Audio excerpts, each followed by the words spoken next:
Welcome to the Twist Out Cancer podcast, which delves into the emotional journeys of those touched by cancer, offering a platform for survivors, caregivers, previvors, and loved ones to share their experiences. Through intimate conversations, this podcast explores the power of creativity and connection in navigating the challenges of cancer. Guests will discuss the transformative impact of Twist Out Cancer's unique programs and highlight the resilience of the human spirit. We're so happy you're here. Let's get into it.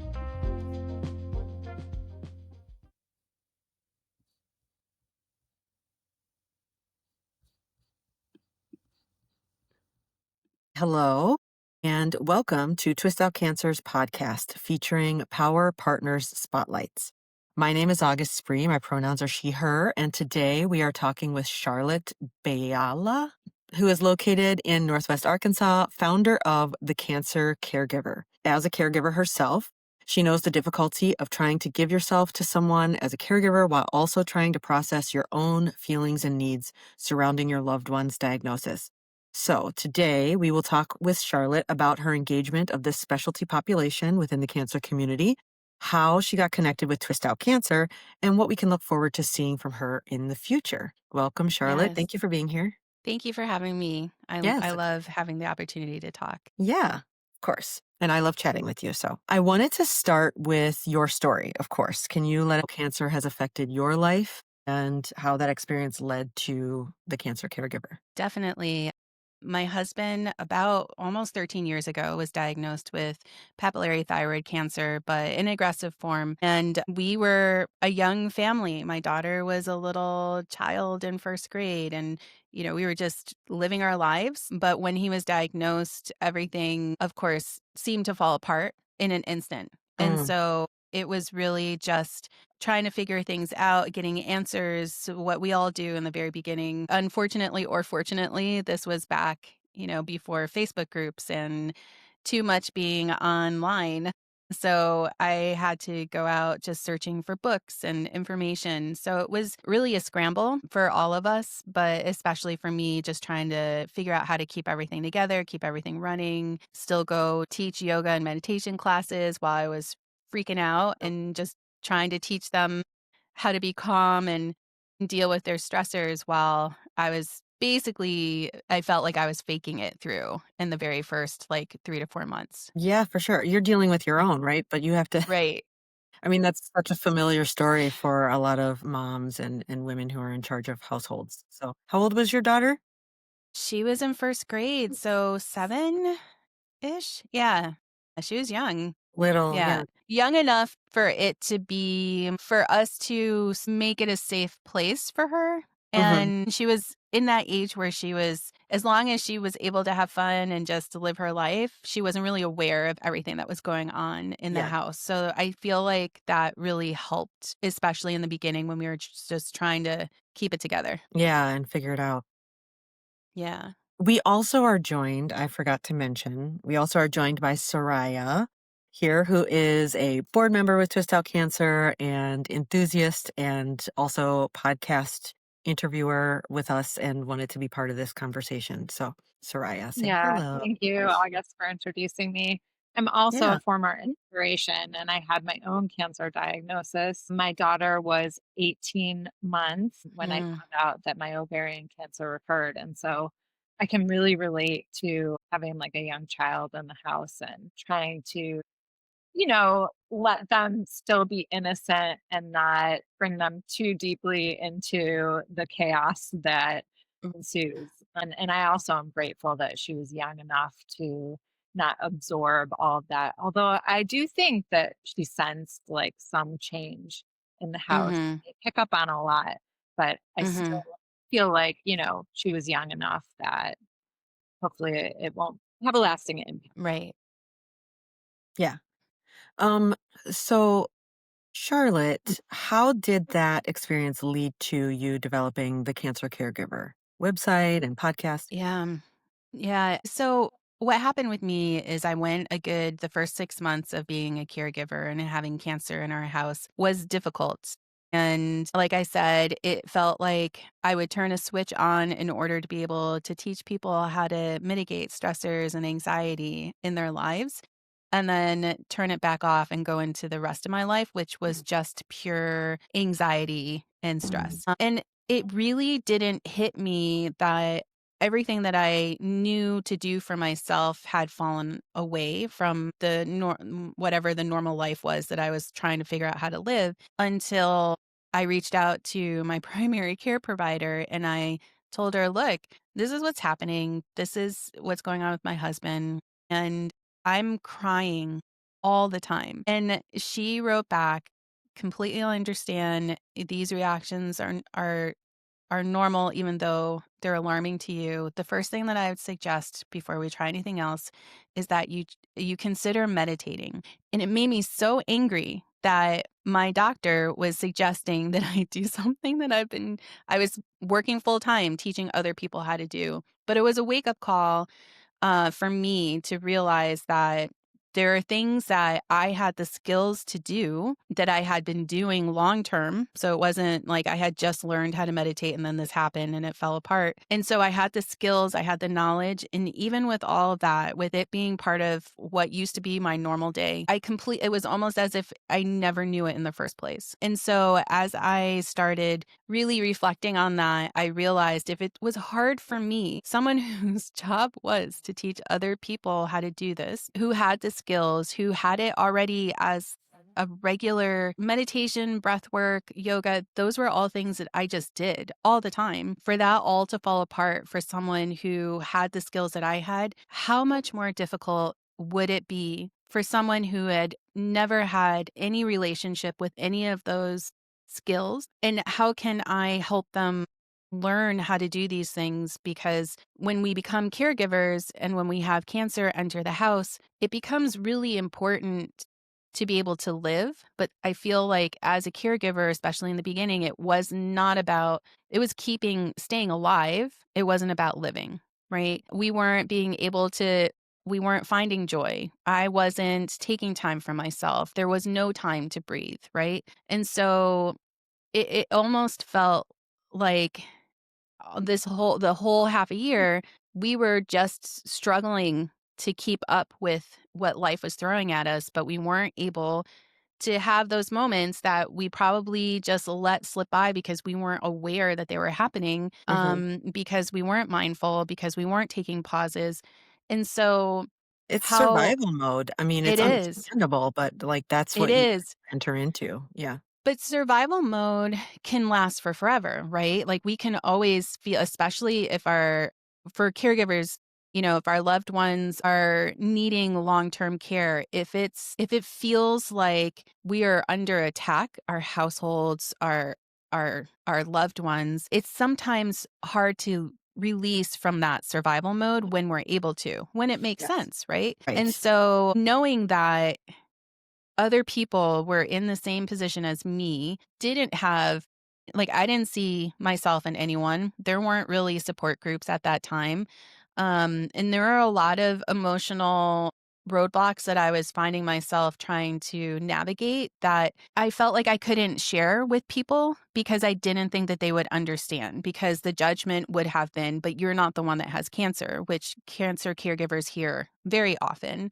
And so instead of retreating and not sharing, I decided I was going to tell everybody about it and share my experiences, and then also share in very small amounts things that caregivers can do to breathe through this feeling of resentment, to examine and be okay with being uncomfortable with anger, with knowing that feeling lonely is a part of it, but doesn't have to be, as long as we can share our stories. So I felt like storytelling, sharing skills was what I could do because that was what I was able to give. And so that started 5.5 years ago. Yeah. And so I just continue to share stories, to share things that other caregivers find are difficult, because our caregiving is all different, just like our cancer journeys are all different. And so there's a lot of things that are common, though. My show, me talking to people, it is specifically geared toward cancer caregivers, but every first Wednesday of the month, I do a workshop for what used to be focused just on cancer caregivers. There's, I think, more cancer patients that show up than caregivers because they love just learning how to feel that sense of calm, even for just a couple of minutes. Yeah. So, knowing the importance of all of us being able to at least have access to the tools to give us the moments of joy that we really want to have is important to me. And so that's what I do through everything that I work with and through and develop for people. Mm. Something that really stood out to me as I was listening to your podcast was the short length of them. Each Mhm. episode is like 12 to 15 minutes long. And I was thinking how, it's almost as if you took into consideration the limited amount of time that a caregiver has, Yeah, and gave them these like bite-size episodes in order to help them, but not take up all their time. Was that exactly. intentional on your part? It was. Yeah. Originally, the show was called Love Your Caregiving Life, and that was for caregivers in general. And so those episodes were longer. I had more interviews with people. And then I realized when my husband's cancer about a year and a half, 2 years ago became more of an issue, we go through periods of time sometimes where it's cancer's there, but it's not taking up much space in our worries. And then all of a sudden, treatment plans changed, and I looked again for myself in what was out there for me to listen to.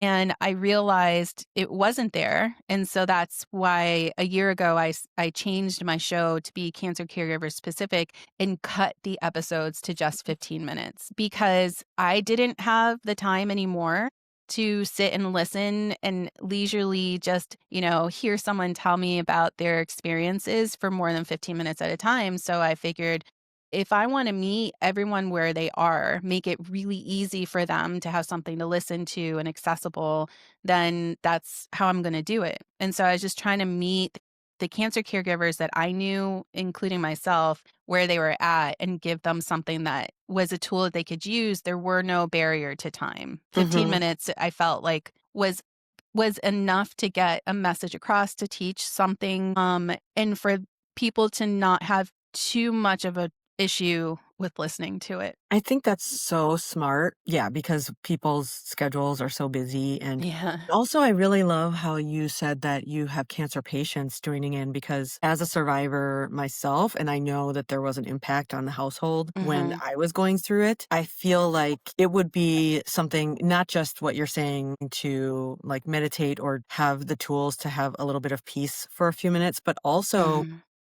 being part of a group where other caregivers are sort of sharing their experience would have helped me at the time to Yeah. understand what other people were going through around me because Right. it's like, it's hard to understand. And I do think the people closest to me at the time didn't want, exactly like you said, they didn't want to share the emotions or the things that they were dealing with because, like, it's not you, you know? Right. And even though I Exactly. feel like I would have been open to that, like, it might have opened the door for, like, everyone to be able to share, I do Mhm. understand that mindset that it wasn't until much later in my involvement with Twist Out Cancer, honestly, that the people closest to me were finally able to, like, talk to me about what they experienced when I was diagnosed. Right.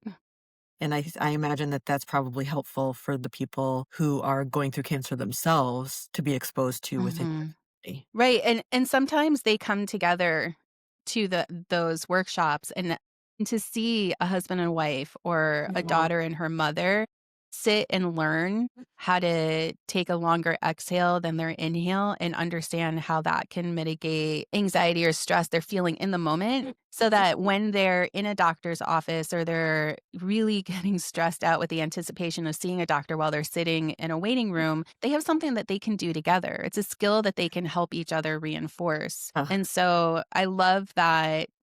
I would not have recognized that if it weren't for this one workshop that I have once a month and seeing all of the mix of cancer patients and caregivers together and just witnessing just the special moment that they're able to have together, learning how to do something that they can either joke about or reinforce with each other. Mhm. right? So I can imagine someone with their mom who's having a rough time and being emotional, and the daughter saying, "Well, where's that longer exhale? I'm not Yeah. seeing it happen," right? So, Right. Yeah. It kind of opens that door. I mean, right. you're talking about the oxygen mask rule, really, right? Yeah. Um, Yeah. what are the ways that you like, what are the practical ways that you do that for yourself? I mean, I know you're Yeah. facilitating for people, but Yeah, no, no. Yeah, I mean, and all of us, whether we're teaching people to care for themselves or we're out in the wild as our own human beings, like we still deal with the same emotions, right? Scanxiety is a thing for me just as much as it is for anybody else. Just because I know and teach people how to breathe through it doesn't mean it doesn't happen. The difference is that I am able to identify what it looks like with me, how it feels, how I interact or react to the world around me, and use those signs as kind of a red flag. Things are getting a little rougher than normal, Mm. right? And then I'm able to take that information and then take a step back and say, well, I'm doing less today. Some things just don't need to get done. And I start reprioritizing things in my life based on what I need. If I need more time to be still, maybe I need to leave and go somewhere like an art museum or just an open space where my attention is directed to something other than me, other than what's swirling around in my head. I know I can do that. I don't need permission. I don't need to work hard in order to grant myself this gift of time for myself. These things are all necessary. Ooh, Me that is washing the like the word dishes. right there. Yeah, yeah. Like, if you feel like you have to wash the dishes, clean the house, get the clothes washed and put away, do all these things before you can take care of yourself, you're never gonna get it done. And so I don't feel like I have to ask for permission. I don't care what other people. I can be laying on the floor because I need to change my perspective, and my entire family is like, she's just being herself, right? Because Yeah. because it's normal, right? For me to do what other people would think are weird, because those are the things that I know help me. But the problem is oftentimes there's a disconnect between knowing what's good for you and actually having the strength or the self-importance enough to be able to do them and not have to educate everyone that's around you why, right? Because if we're changing how we do things in our lives, if we're living with other people, we're not bringing them along with that thought process. So in the beginning, they're going to think, why are you taking a nap in the middle of the day? Well, maybe because stress and anxiety can exhaust you. And for you to be able to function for the evening and the afternoon, you need to take a break. And that's what your break looks like, right? I'm an expert napper. But I love that. let's face it, your family, most people do not miss you if you are absent for 5 to 10 minutes at a time, right? It's taking that time, like locking yourself in the bathroom, hiding in a closet, whatever that looks like that you need to do. But the problem is understanding it's important and then actually giving yourself that time and controlling the time that you think you need for yourself. That's harder to do. The knowledge is the first step, but then making it possible for yourself is the second. And sometimes that takes a lot of strength and energy from some people. Hearing this, I'm brought back to my diagnosis, and my husband was my caregiver. He's a professional jazz musician, and he would often Mm, take time to just go play guitar. I think something about yeah, it really relaxed him, and he was able to like reset and take care of right. me after that. I guess I'm really proud of him actually for having that strength to do that. Although at the time, I think I was a little bit confused as to Yeah, why he wasn't in the same kind of like chaos and anxiety that I was in. exactly. And I often would be like, "What are you doing? We have so many things to do. We have to plan this, we have to Right. plan that." And he would just say, like, this, I just need this hour for myself. Hmm. Then I can be on and I can help, Hmm. but I need this hour for myself. And Yeah. and so it's really interesting hearing your perspective on this. And maybe I was a little too hard on him at the time, but he was Yeah. just doing what he needed. Right.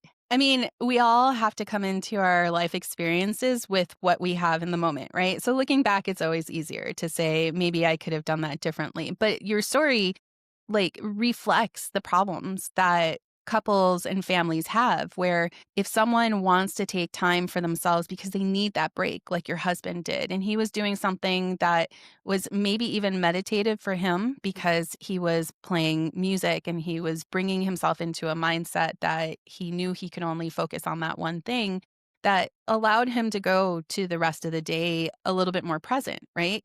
That is what I would love everyone to be able to do. But at the same time, it's hard. So if your husband maybe had a different type of personality, if you would have said to him, well, why are you doing that if we have all these other things to do? He could have very easily said, well, then I just won't ever try, because it's hard to be vulnerable, to try something new. Thankfully, your husband already had that as a thing that he loved to do, and he knew how it made him feel.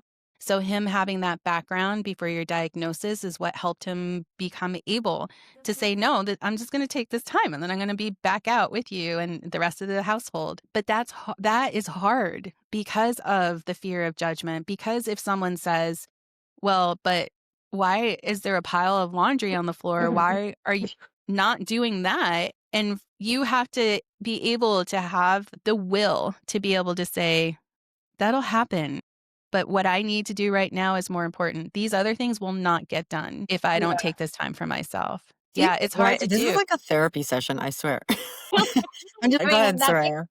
that makes me curious to know, like, do you think it's harder for women than men to sort of step back and take care of themselves in that way just because of all the expectations there are around caregiving for I women? was wondering that Yeah, I too. think caregiving for men and women are have a lot of similarities and a lot of differences, because where yes, it almost feels more socially acceptable for a guy to say, I'm going to go out with my friends for an hour and then I'm going to come back, right? Where a wife, maybe if they said that, their family and friends, like if they saw them out on the street with friends, be like, what are you doing? The expectation is different, right? But also on the other side of that, though, it's harder for male caregivers to ask for help, to understand that they are actually in a caregiver role and they aren't just being the person in charge of the household as a man would do.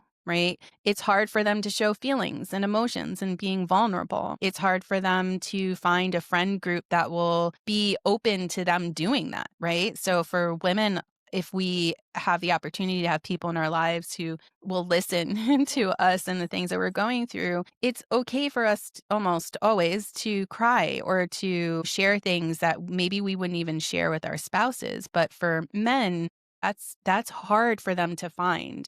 Mhm. So More there's isolating for them than yes, Yeah. exactly. Yeah, Yeah, and because they feel like they can't talk about it because they're the man and they should be able to handle everything.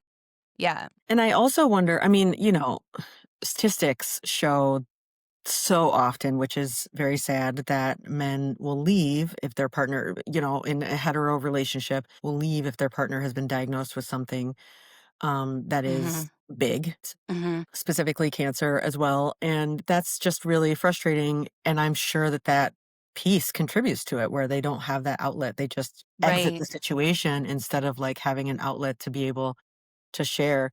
And I also wonder, like, the dynamic within the home, since statistically women take on more of the home labor, whether or not they work Mhm. outside the home, that affects it too. Because I know I've had Right. personal conversations with folks, women who are diagnosed and maybe they had a reoccurrence and they're back in treatment and they're talking and Mm. opening up and they're just like, my poor husband has to make dinner. And of course I'm just like you do every day. Right. But I in this understand. house and Yeah. But I mean, I for do every understand. Yeah, yeah. If that's like your primary role and then Right. the other person is taking on all of that plus like getting you to your appointments and everything else, Mhm. you know, it does seem like a lot and they need to have a place to reset, whether that's playing guitar Mhm. or taking a nap or whatever. And they also need to have a place to like open up and share. And that's what I think like Right. I love about the cancer caregiver specifically. Yeah. Thank you. Yeah, I Yeah, wish I knew about it when we were going through what we were I going know. through. would have Yeah. been immensely helpful. Yeah. Yeah. That You know. makes me think, like, how do you get the word out about your podcast? How can we help? Obviously this podcast will help. I mean, it's like such an important resource. I feel like they're not provided at like a doctor's appointment or where you would normally Right. ask for Yeah. resources. Mhm. So Yeah. I mean, definitely things like this and word of mouth is one of the most important ways to get word out about the show. Because if someone is telling you, hey, there's this thing that I just learned about, and I think that it really benefit you to even just try one episode, that means more to anyone who's being recommended to it. It would be nice for it to be in the hospitals in that you just got cancer notebook and folder set that they give you. But it's since what I do is fairly uncommon in our world, right? It's not always easy to get people to understand how important it is. So I really appreciate you telling me how important it is so other people Yeah. can hear from other people because I could Yeah, for sure. Well, I also want to I talk know about it's important. yeah, I also want to talk about like how you got connected to Twist, like how we found out about you, you Yeah. know? Yeah. So I reached out to Twist to because I felt when I found out about it that I needed everyone who listened to the show to understand about the brushes program. And so I reached out until I got someone to respond back and I got to interview August for the show. Sometimes you have to be really persistent. And so Yeah, I don't even know August, how that happened, but sometimes, yeah. yeah. Yeah, no, I once I get my sight set on something, it'll be multiple emails until I say, "Maybe we're hinging on this not being, healthy anymore." No, So no. Well, okay. To clarify, too, Charlotte is talking about the Brushes with Cancer program that we have, which matches inspirations with Yes. artists. And our program is not specific to, I mean, it includes caregivers. So Mhm. that's why, Yeah. like, you felt the need to get in touch with us. So, yeah. Yeah. And we had that I was actually living in Minnesota at the time, and then few years later, I moved to Chicago, and I was like, "I'm here." And so then since I was in town, I also was an inspiration, with the Brushes with Cancer program, and I went through that, and that was wonderful, and just always stayed in touch. I love the twist shops that are available every once in a while. I made my husband do one with me one time, and so and it was he's a very type A person, and this was not that type of it was I can't remember what we did, but it was also at the end of the pandemic, and so I was like, we need to do something." So I loved that those were available virtually. Yeah, I really enjoy when art becomes part of someone's world, especially when things could feel really dark for them. And if art is not a center of what they do for fun, then I love that this program can kind of introduce them into the importance of art and mind body connection and just finding ways to again find joy in your life but also be able to tell your story, which is what the program is all about, right? That's And you mentioned sometimes about cancer caregivers is the storytelling, yeah, that yeah, being key, just the openness and vulnerability of it. processing your story and getting it out of your head, that's a gift, right? And it doesn't always feel that way. I mean, there are multiple times. I mean, really, almost every time I write and record a podcast episode, there's some tears, if not like full on pausing to cry, because I can write something about a story of mine and it's fine. But once I hear myself say those words, like it hits different. And so for Mhm. people to be able to sit down with an artist and say, this is my story, that's a different level of processing that not everybody has the ability to do or the gift to be able to share. Mhm. So I really enjoy the fact that it's a verbalization and then an artist taking that vulnerable story and creating something beautiful with it. it makes me wonder how this podcast that you created has been part of your healing process. You just mentioned Yeah. that you cry sometimes when you hear yourself saying Mhm. something online. Can you share a little bit more about that? Yeah, it makes me the least popular person at a podcast conference for sure, because when people introduce themselves and they tell me about their fun show, and then they're like, "What is your show about?" And I was like, "Cancer caregiving." And they like automatically like the mood drops. And then when we have conversations about like our processes and creating our shows, and one time, I said, and it was a younger guy, I was like, "Yeah, I cry a lot when I create my episodes." He was like, "You do what? You don't cry? You don't cry when you write and record?" He's like, "Absolutely not." I started out knowing that I had something to share. I had no expectations 5 years ago when I started this. I just knew that if someone like me could hear what I was going through, that maybe it would make them feel less lonely. I did not expect that I needed to process in this way until the first time I tried to write a real episode, and I was like, "Oh, I wasn't expecting this at all."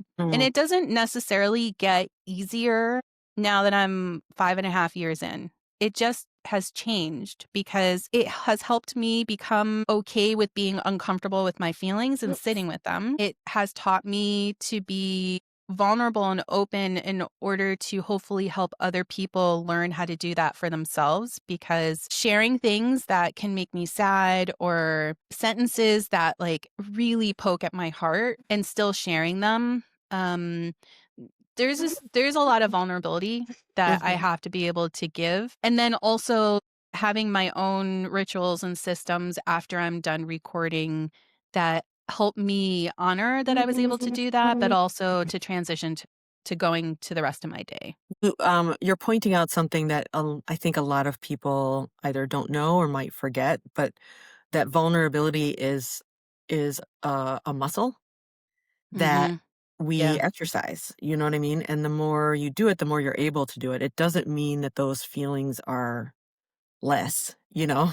Um, exactly. but Yeah. the more you practice making space for what you're feeling or what other people around you are feeling, because I know I've been Mhm. also around people who may have really big feelings themselves, but they do not know how to make space for other people's feelings.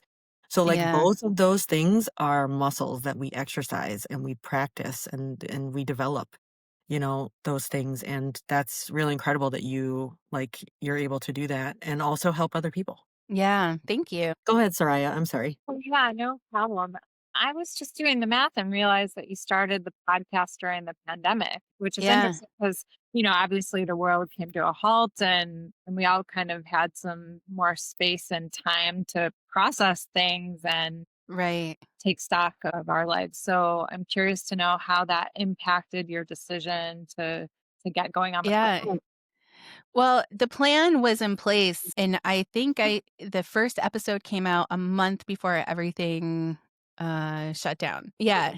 And so that and my yoga students reaching out after all the studios had closed and all the Ys had closed, they reached out that first week everything shut down in Minnesota and said, "How can we keep doing this?" And so the thing that was almost like my anchor was the fact that I told myself that I needed to have an episode out every week. And I also had to show up 3 times a week to teach a virtual yoga class. And Wow. that actually helped give structure to my day and it helped me make what I needed to do for myself important when then now my daughter, my husband were working and going to school all in the same space. And the thing is that I didn't know much about podcasting other than the fact that I had a computer and a microphone. If that were to happen now, I'd I'd be like, how do I start a new show without access to people but since I really had no expectations and didn't really know what I was doing, I have this I kind of jump in the deep end and then try to figure out how to swim back. I think just knowing that I had something that I wanted to say and not really caring how many people heard it, just at least if a couple of people like it could help them in a day, was enough for me. And so it really helped structure my weeks of being stuck at home, especially since, we had to be extra careful because my Mhm, husband in the middle of the pandemic needed surgery. And so there's a lot of things that we were doing extra to keep him safe and healthy. So mhm. yeah, it actually probably helped a lot. It gave me something to focus on. Yeah, I can see that. How's your husband doing now? He's well.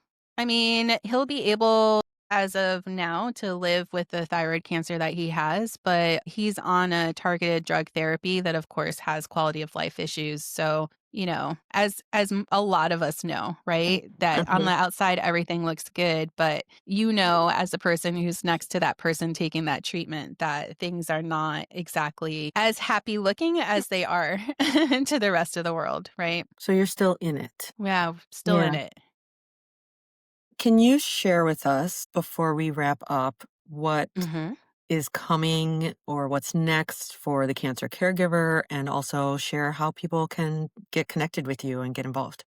Yeah. Everyone can find me at the cancercaregiverpodcast.com. Right now, what's available for people is almost 300 episodes of a podcast, but Wow. also a Scanxiety toolkit that they can download for free. And it has breathing exercises and things to help them. What's coming up is I'm really excited. There's going to be an extra meditation show that'll start before the end of the year. So I'm really excited about that. And I just have a lot of speaking engagements. So if you need a speaker or want someone to do any wellness programs, I'm here for that. Good. Okay. Okay, so that's cancercaregiverpodcast.com. Correct. Lots of resources. Amazing. It's been so amazing chatting with you. And Thank you for having me. thank you, Soraya, for joining us as well. Of course, I really enjoyed this. Yeah. And then I just want to say thank you to all of our listeners for tuning in to the Twist Out Cancer podcast. Please subscribe, of course, and leave a review. And we'll see you next time. Thanks, everybody. Thank you.